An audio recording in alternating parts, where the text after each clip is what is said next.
도레이파솔! 안녕하세요. 소리의 실험실의 소리입니다. 오늘 드디어 올 것이 왔습니다. 오늘의 주인공은 바로 주기율표입니다. 이 주기율표라는 거에 과거부터 미래까지 오늘 한번 전체적으로 알아보도록 하겠습니다. 이 원소를 발견했던 과학자들이 전부 다른 사람이었기 때문에 다들 퍼져 있었어요. 그런데 1869년에 러시아의 화학자였던 멘델레이프가 좀 이 제이 같은 성향이 있으셨는지 정리가 하고 싶으셨던 거야. 60개 정도 발견된 이 원소들을 원자량, 무게순으로 쫙 정렬을 시킨 거죠. 그런데 그렇게 하고 보니까 비슷한 성질이 계속해서 돌아오대요.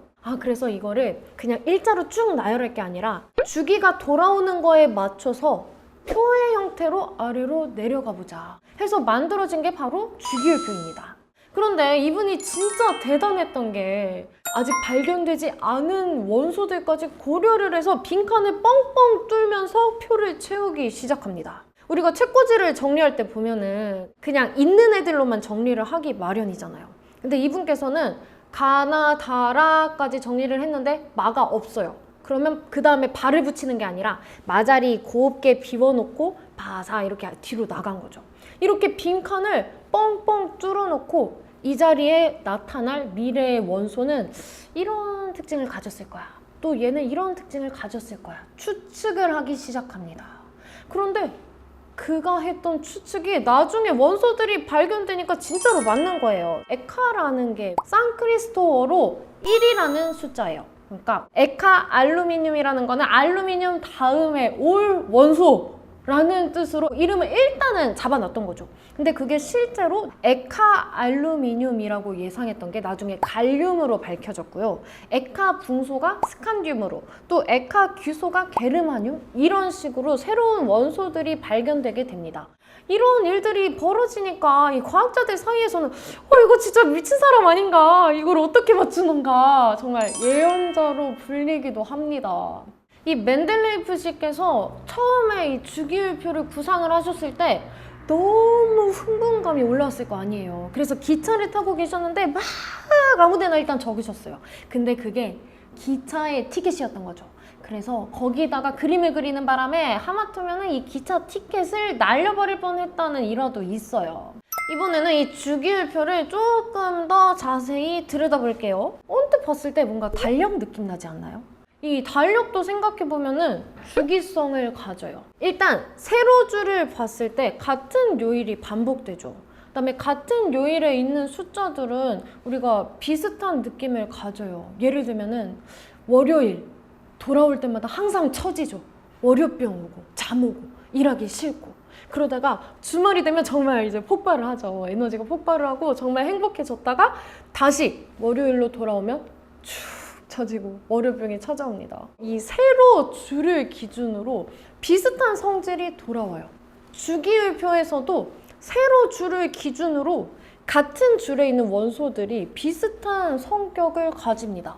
예를 들어보면 가장 왼쪽에 있는 원소들을 보면 얘들을 우리가 1족이라고 불러요. 수소, 리튬, 나트륨 이런 애들인데 얘들은 전부 다 반응성이 굉장히 큽니다. 물이랑 반응을 하게 되면 폭발을 하는 동일한 성질을 가져요. 이번에 오른쪽으로 가서 오른쪽에서 두 번째 있는 17족 애들을 보면은 혼자 있을 때 반응성이 굉장히 큽니다. 약간 독성도 가지고요. 그래서 꼭 2명씩 짝지어서 다닙니다. 예를 들면 플로린, 우리가 불소라고 많이 알고 있죠. 불소 같은 경우에도 2개의 플로린 원소가 합쳐져서 F2라는 분자로 다니고요. 염소도 Cl, Cl 2개가 붙어서 Cl2라는 분자로 항상 같이 다녀요. 요오드도 마찬가지고. 그래서 이 17쪽이라는 세로줄에 속하는 애들은 전부 다 혼자 있을 때 반응성이 세서 2개 같이 다닌다는 특징이 있는 거죠. 그 다음에 제일 오른쪽 끝에 있는 18쪽 헬륨, 네온, 크립톤 이런 애들이 들어있어요. 걔들은 반응성이 없어요. 계속 돌아올 때마다 반응성이 없는 애들만 이 표 안에 들어오는 거죠. 그래서 생각해보면 헬륨, 기체 다른 애들이랑 반응 안 한다고 했죠.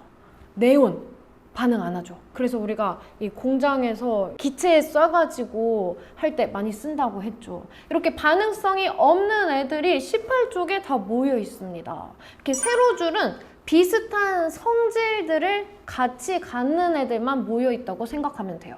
그럼 가로줄은 뭐냐? 달력에서도 아래로 내려가면 갈수록 점점 숫자가 커지죠.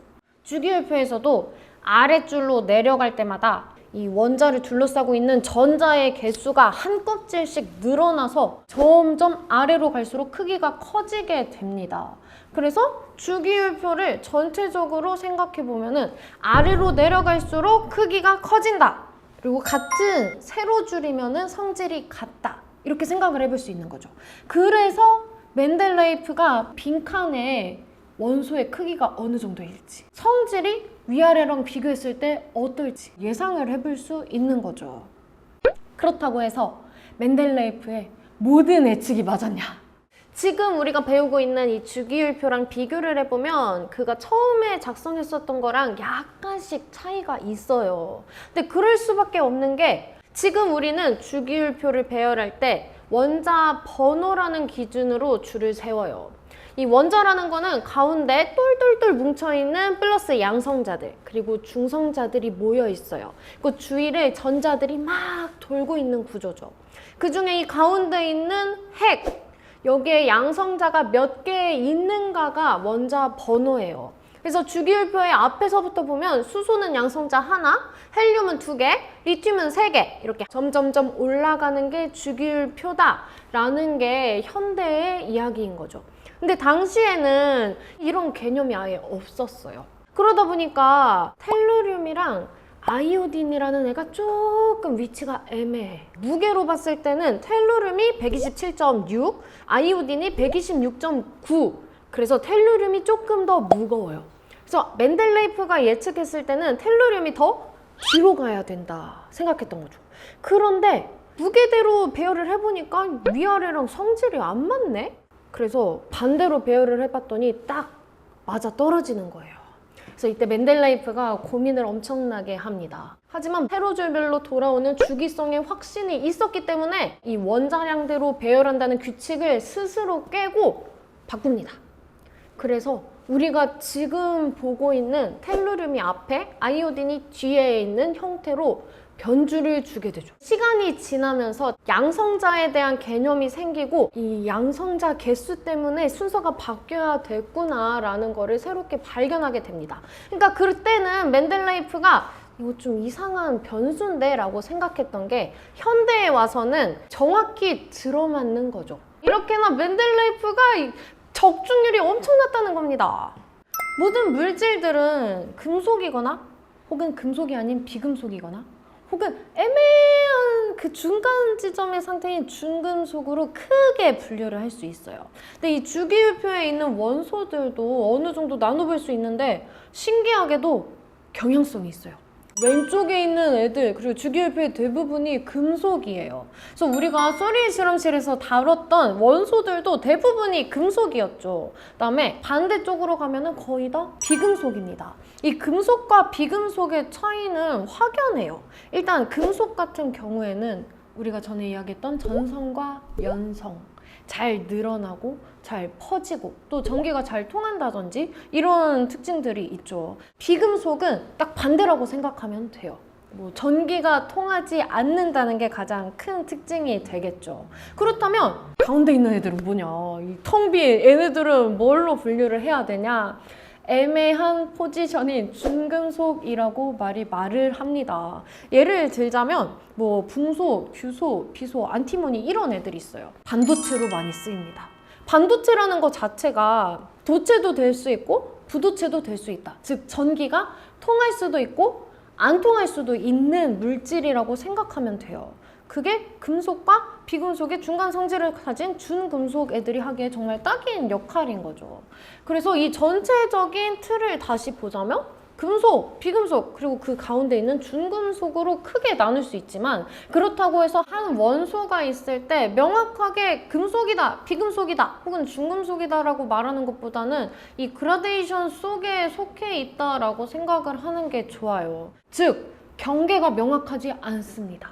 이성질도 가질 수 있고 저성질도 가질 수 있는데 이성질이 좀 더 많이 가졌다. 이렇게 생각을 해주시면 좋을 것 같습니다.